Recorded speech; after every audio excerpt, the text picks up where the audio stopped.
Hi నేను Satish. Big boss ఏ season అయినా super duper hit కావాలన్నా గత సీజన్లు హిట్ అయ్యాయంటే కొన్ని కాన్సెప్ట్లు అవి అద్భుతంగా పనిచేసి సూపర్ డూపర్ హిట్ చేసే ఆ సీజన్స్ని ఆ కాన్సెప్ట్లు అన్నీ ఒక 8 ఉంటాయి. ఆ 8 ఈ సీజన్ 8లో మిస్ అయిపోయాయి. అవి ప్యూర్లీ సక్సెస్ ఫార్ములాకి బ్రాండ్ అంబాసిడర్ లాంటి సూపర్ హిట్ ఫార్ములాలు, సూపర్ హిట్ కాన్సెప్ట్లు అవి ఈ సీజన్లో మిస్ అయిపోవడం వల్ల కూడా ఈ సీజన్ అటో ఇటో ఎటో అని తీరు తిన్ను దారి తిని లేకుండా పోయిందనే పరిస్థితి వచ్చేసింది. మరి కొత్తగా ట్రై చేద్దామని ఎట్లా ట్రై చేశారా, లేకపోతే ఇంట్రెస్ట్ లేక ఏదో స్టార్ట్ చేసాం నడిపిద్దాం అమ్మాని ముగిద్దామని మాదిరిగా చేశారు. కానీ మొత్తానికి సీజన్ 8లో మిస్ అయిపోయిన గత సీజన్లో సూపర్ డూపర్ హిట్ అయిన ఒక 8 కాన్సెప్ట్లు ఏంటి అనేది కూడా వీడియోలో చెప్పుకుందాం. చాలా ఇంట్రెస్ట్గా ఉంటుంది. ఒక బిగ్ బాస్ ఆడియన్గా ఇంతకు ముందు మీరు ఏ సీజన్కైనా కనెక్ట్ అయ్యారంటే నేను ఇప్పుడు చెప్పబోయే ఈ పాయింట్స్, ఈ లాజిక్స్ వీటి వల్ల కూడా మీరు 100% కనెక్ట్ అయ్యారు. ఇప్పుడు మిస్ అవ్వడం కూడా జరిగింది ఈ సీజన్లో. బిగ్ బాస్ అంటే ఆ షోలో ఉండే సోల్, ఒక మాదిరిగా చెప్పాలంటే ఆ సోల్ కూడా ఈ సీజన్లో మిస్ అయింది. అవి ఏంటి అని చెబుతా. వీడియో చూసే ముందు లైక్ చేయండి. అట్లాగే journalist Satish and news Bol 2 channels subscribe చేసుకోండి. డిస్క్రిప్షన్లో నా ఇన్స్టా అకౌంట్ కూడా ఉంటుంది, ఫాలో అయితే అప్పటికప్పుడు అప్డేట్స్ అయితే షేర్ చేసుకుంటా. లైక్ అయితే మర్చిపోకండి, ఎక్కువ రీచ్ ఉంటుంది. ఒక బిగ్ బాస్ లవర్ ఎవరైనా సరే అబ్బా నిజమే కదా, ఒక్కసారి మీరు పాత మెమరీస్లోకి వెళ్తారు, భలే అయింది కదా ఆ రోజు అనే మాదిరిగా. అలాంటివన్నీ ఇప్పుడు మిస్ అయిపోయాయి. ఏంటంటే ఫస్ట్ వన్ ఏంటి, సక్సెస్ ఫార్ములా అదే. ఎప్పుడైనా ఏ సీజన్ అయినా సూపర్ హిట్ అయిందంటే ఆ ఫార్ములా. అందులో ఫస్ట్ వన్ ఏంటంటే సీక్రెట్ టాస్క్లు. ఎంత ఇంట్రెస్ట్గా ఉండేదండి సీక్రెట్ టాస్క్లు పెట్టేటప్పుడు. ఒక కన్ఫెషన్ రూమ్లో ఒక 5గురినో 6గురినో పిలవడం, ఏదో కాస్త బిగ్ బాస్ ఏమో ఫన్నీగా మాట్లాడడం, అందులో ఎవరికో ఒకరికి సీక్రెట్ టాస్క్ ఇవ్వడం, బయటకు వచ్చిన తర్వాత అందరూ అనుమానంగా చూడడం, నీకే కదా సీక్రెట్ టాస్క్, ఆ మూలకెళ్ళి తుమ్మినా ఈ మూలకి వచ్చి దగ్గినా ఎవరు ఏం చేసినా సరే ఒక ఆతృత, ఒక ఎగ్జైట్మెంట్, ఒక యాంగ్జైటీ అన్నీ ఉండేవి. నీకే కదా సీక్రెట్ టాస్క్, నువ్వు అక్కడికి ఎందుకు వెళ్ళో, ఇక్కడికి వెళ్ళో, ఇంతకేం చేసావు, ఆ మూలకెళ్ళొచ్చు, అక్కడ ఏదో చేసినట్టు ఉన్నావే, వీళ్ళు కూడా కావాలని నాకే సీక్రెట్ టాస్క్ ఇచ్చాడని మాదిరిగా, కంటెంట్ కోసం అన్న మాదిరిగా ఇట్లా చేసేటప్పుడు ఎంత బాగుండేది అది. ఎవరికో ఒకరికి ఫోన్ ఇవ్వడం, లేకపోతే కిల్ చేయండి అని అక్కడ అద్దం మీద రాయాలి, బెడ్ మీద రాయాలి, లేకపోతే ఎట్లా చేయాలి అట్లా చేయాలంటే ఎంత ఫన్, ఫ్రస్ట్రేషన్ వేరే లెవెల్లో వచ్చేది కదా. అది ఎందుకు ఈ సీజన్లో పెట్టకుండా చేసేసాడు, కిల్ చేసేసాడు. ఇప్పుడు మనకి ఎగ్జాంపుల్ మీకు టేస్టీ తేజ కన్ఫెషన్ రూమ్లోకి ప్రేరణని తేజని పిలిచాక వెళ్ళొచ్చి నాకు ఒక టాస్క్ ఇచ్చాడు బిగ్ బాస్. ఇప్పుడు సూట్ కేసు మీరు ఎవరికి ఇస్తే మీ ఇష్టం, మీరు ఎవరికైనా ఇచ్చుకో, నాకు సంబంధం లేదు, బట్ నాకైతే గెస్ట్ చేయమంటే నేను ఒక 2 పేర్లు గెస్ట్ చేసి చెప్పా. సో మీరు ఇప్పుడు ఎవరికి ఇస్తారు ఏంటనేసి మీ ఇష్టం నాకు అన్నాక ఒక నిప్పు రాజేసి వదిలేశాడు. ఊరికే సరదా కోసం, ఫన్ కోసం, కంటెంట్ కోసం, టైం పాస్ కోసం ఆయన చేస్తేనే ఆ సూట్ కేసుల చుట్టూ ఎంత గొడవలు అయ్యాయి, ఎంత తేనె తుట్టిన కదిపినట్టు అయింది కదా. ఆ యష్మి ఏమో నేను గౌతమ్కి ఇస్తానన్నాం, పృథ్వీరాజ్ ఏమో వద్దు ఎందుకు ఇస్తామని యష్మిని విష్ణుప్రియని అన్నాం. ఎంత కంటెంట్, ఎంత ఫ్రస్ట్రేషన్, ఎంత గొడవలు వచ్చాయి, నామినేషన్ వరకు వచ్చింది ఆ పంచాయతీ. సో అలాంటివన్నీ మిస్ అయిపోయాం. పుచ్చల పగిలిపోయే కంటెంట్. ఒక మాటలో చెప్పాలంటే మెహబూబ్ తెలిసి సీజన్ 4లో ఇదే అవినాష్ అతను ఉండేటప్పుడు ఆ హోటల్ టాస్క్లు సీక్రెట్ టాస్క్ అవినాష్కి ఇస్తే మటన్ చికెన్ ఆయన ఆర్డర్స్ ఇస్తే గెస్ట్లుగా వచ్చిన హోటల్లో ఆయన సాల్ట్ ఎక్కువ వేసి మామూలు ఇరిటేషన్ కాదు, ఆవురు మన ఆకలితో తిందాం అనుకుంటే ఉప్పు కారు ఊరిని దుంపద పుచ్చల పగిలిపోతాయని అంత ఫ్రస్ట్రేషన్. ఎందుకంటే ఆ సీక్రెట్ టాస్క్ నుంచి వచ్చింది. అలాంటివన్నీ మిస్ అయిపోయాం కదా. ఇది ఎగ్జాక్ట్గా 100% సార్ అది మజే మిస్ చేయమనిపిస్తే మెసేజ్ పెట్టండి, అలాగే లైక్ కూడా చేయండి.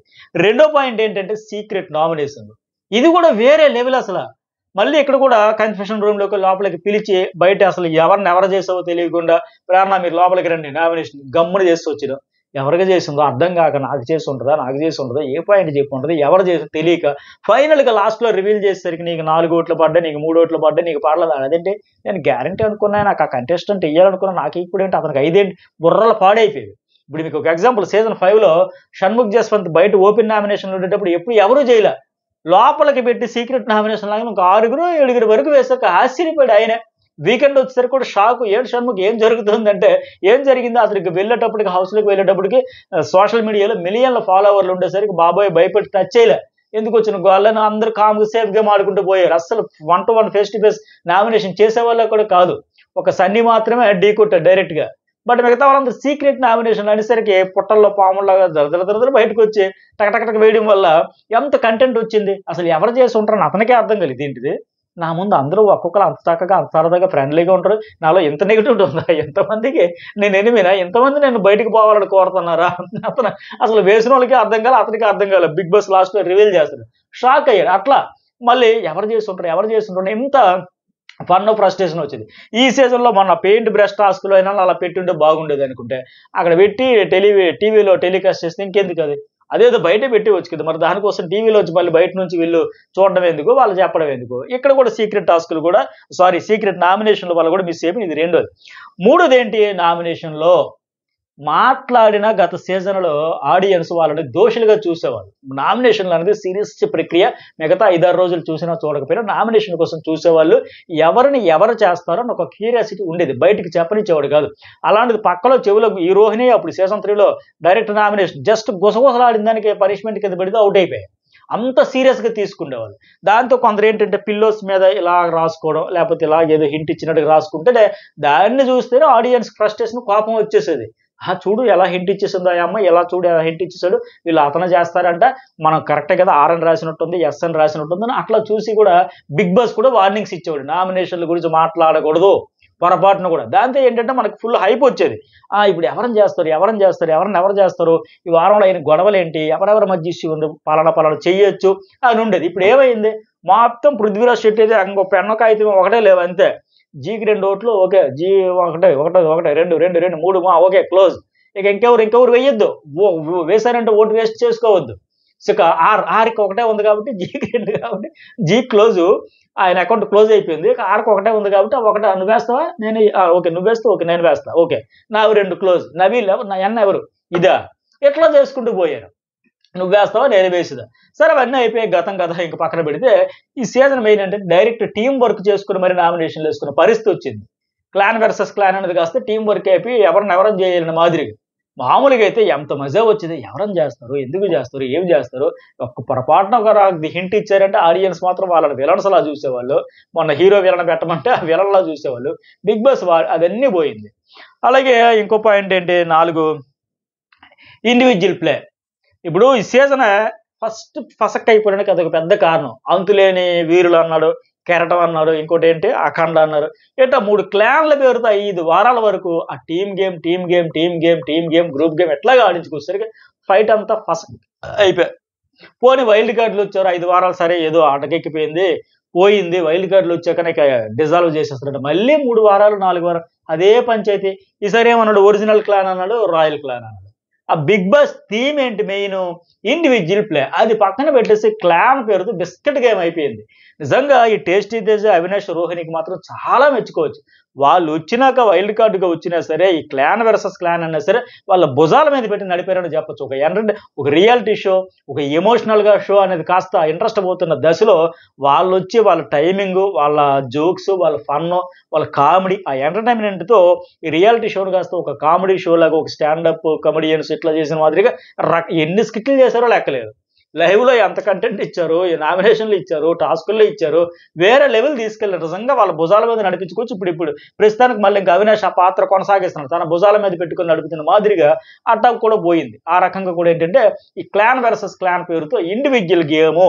జనరల్గా ఎప్పుడు చెప్పేది, బిగ్ బాస్ హౌస్లో అడుగుపెట్టినప్పటి నుంచి నువ్వు కప్పెత్తేంత వరకు నువ్వు అక్కడవే వస్తావు, అక్కడవే ఆడాలి, అక్కడవే గెలుచుకోవాలి. అది పోయి క్లాన్ వర్సెస్ క్లాన్ 5 వారాలు 3 క్లాన్లు అన్నాడు, తర్వాత మళ్ళీ ఏమో ఇవి 2 క్లాన్లు అన్నాడు, మొత్తం పోయింది. ఇది ఒకటి పెద్ద బిస్కెట్ అయిపోయి ఇండివిజువల్ ప్లే అనేది పోయింది.